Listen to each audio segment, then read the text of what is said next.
Now, like this, there are projects below. But I picked 2G because it is the make or break of India.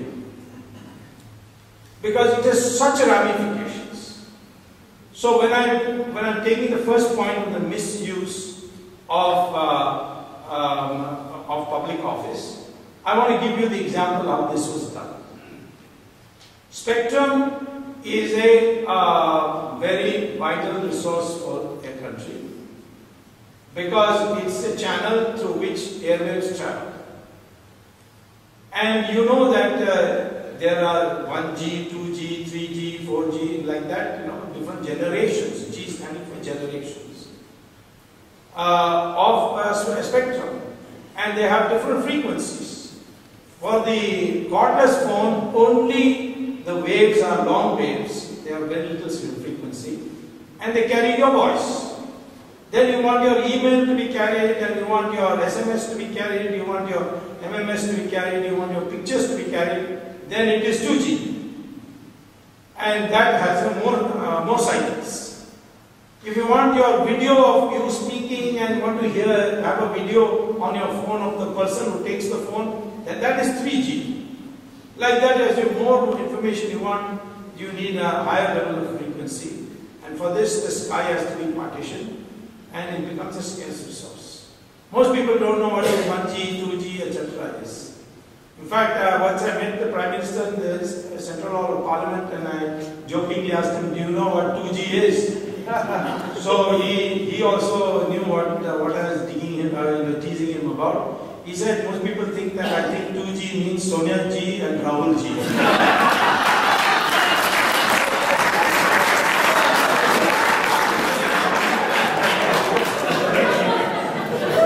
So, this 2G, India's mobile market has grown enormously. In 2001, there were only 40 million handsets. Today there are 700 million handsets. Such is the demand for mobile services. So there is a lot of desire for people to become telecom companies in India. So Mr. Raja, the telecom minister, he became in 2007. Till then it was Dayadini Maran. And he decided that he will, there was a recommendation from the TRAI, that is the Telecom Regulation Authority, that allow everybody to apply and then hold an auction. This is the best way. But Raja felt that if there is an auction, then his friends won't get it. So he decided, and his two friends actually were not even telecom companies whom he wanted the license to be given. One was called Swan Capital, which was a real estate company, and the other was called Unitech, which is also a Delhi-based real estate company, in which 20% of the shares are owned by Sonia Gandhi's son-in-law, Robert Vadra.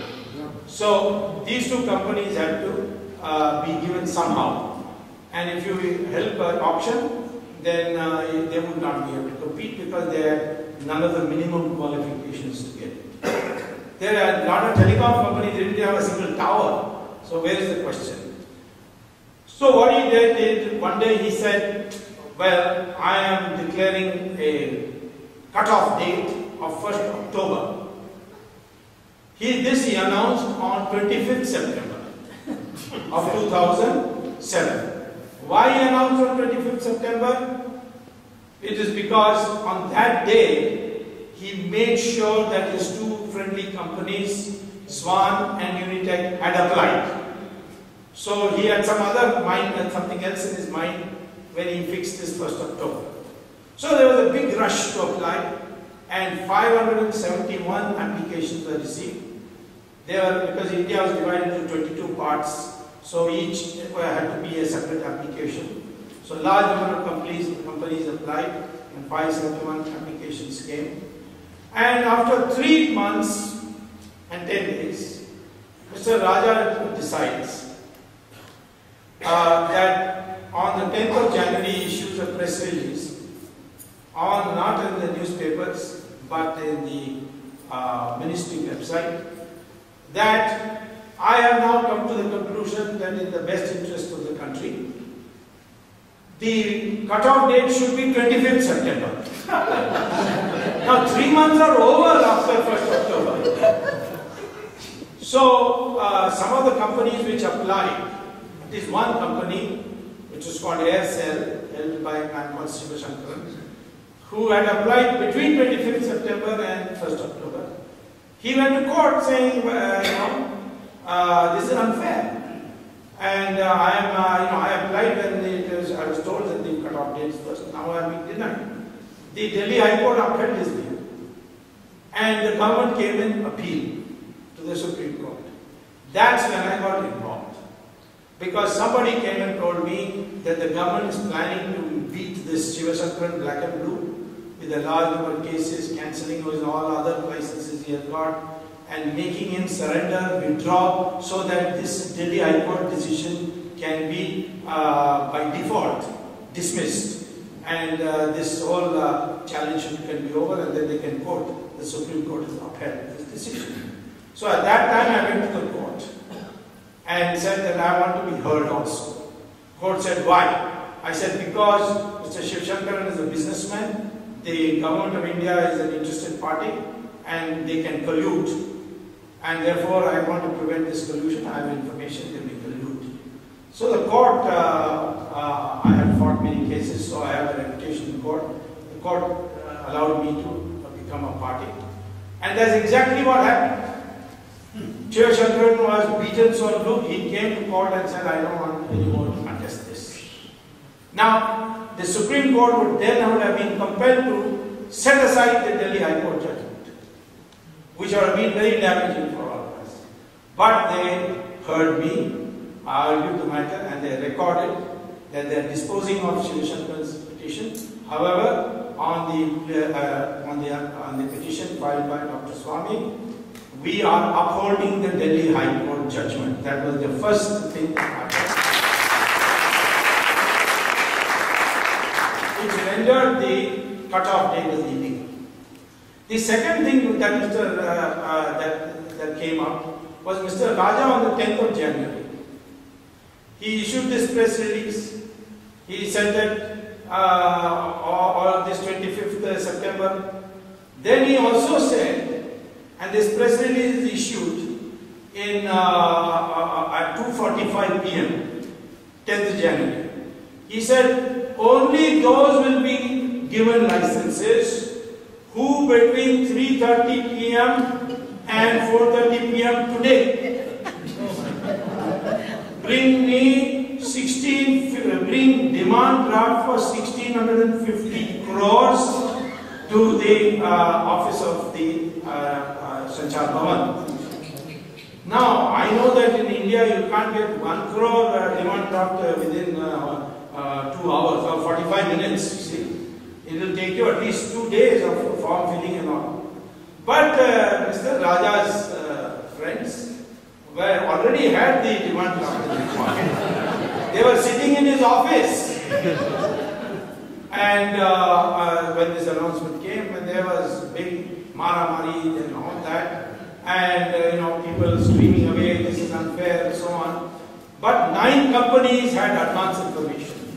That included Tata, that included Videocon, it included SR, and these 9 companies had the 1650 crore rupees demand draft in their pocket, and these 9 companies got their license.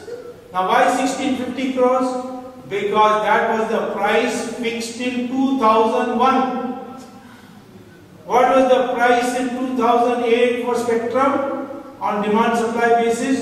10 times more. So at 1/10 the price he gave these 9 licenses. And what did these companies do after they get the license? They started selling their shares to foreigners. Tata sold it to Docomo for 13 times the price. So did Loop. So did Videocon.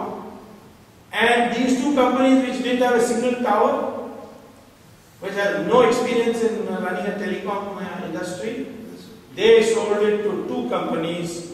One sold it to Etisalat and Swan sold it to Etisalat, and Unitech sold it to Telenor. Now there was a Home Ministry advisory that not connected with telecom, but a general advisory that Unitech, Etisalat and Telenor, they should not be allowed any business in India. So Home Ministry report, advisory based on intelligence report. Why? Because Etisalat is a Pakistan-dominated ISI front company. And if they start operating in India, they will bring ISI agents into India. They may even bring terrorists into India. And the Indian component of that company is headed by a man called Shahid Balwas, a builder in Bombay, who is the right-hand man of Dawood Ibrahim, says the Home Minister. As for Telenor, it's a Norwegian company, but it's 99% of its business is in Pakistan and Bangladesh. And their telecom equipment is purchased, they purchase from Chinese People's Army. And this equipment can also do cyber warfare. And in a war between India and China, this equipment can be converted to cyber warfare use. And the entire Indian Defense Ministry computers can go down during a time of war. Therefore, as a national security measure, these two should not be killed. So, two violations are all already. One is price fixed at 1/10, and as a consequence, if you had auctioned, how much would the country have got? You would have got an extra $40 billion. Enough to build your entire infrastructure, 100 new universities, finance the agricultural modernization. You could have used it for so many other purposes. All would have been government revenue. And the companies were ready to give it. Because when Tata sold it to Docomo, they paid 13 times. They wouldn't have minded paying it to the government also. So therefore, the national revenue loss was $40 billion. And therefore, that was the first crime. You caused a national loss by fixing the price at 1/10 the price. And second is you gave it to companies against the national security interest of the country. You permitted the sale to these companies. There was another condition also of the Telecom Regulatory Act, that once you get a license, you cannot sell to anybody for 3 years. Raja said, no, 3 years is the same thing as 3 hours. So he gave permission. So I wrote a letter to the PM saying there is the Prevention of Corruption Act. And it clearly shows that Raja has misused his public office. And it must be for for his private gain. Because he used to come on a cycle 15 years ago, now I see him in Mercedes-Benz and clothes imported from Saks Fifth Avenue. So there must be something. He's building lovely houses, and his returns that he filed as a candidate for Lok Sabha shows astronomical 171% rise in wealth in 5 years. So therefore, I would like to prosecute him. There is a provision in the Prevention of Corruption Act that any individual of India can initiate a legal process under the Prevention of Corruption Act, but because they don't want the public officials to be harassed, there has to be some vetting. So the person who would appoint or dismiss the employee, he should be asked permission or asked for sanction to prosecute. So I wrote to the Prime Minister, giving all the documents. He did not reply. Then I wrote another letter. No reply. I wrote 5 letters. No reply. 1.5 years have gone over. I've got many more documents. So finally I went to the Supreme Court. I must say, to the credit of our Indian Constitution, there is a provision in the Indian Constitution whereby you can go to the Supreme Court and say, government is not performing its statutory duties, so please allow me to perform those statutory duties on behalf of the government as a citizen of India.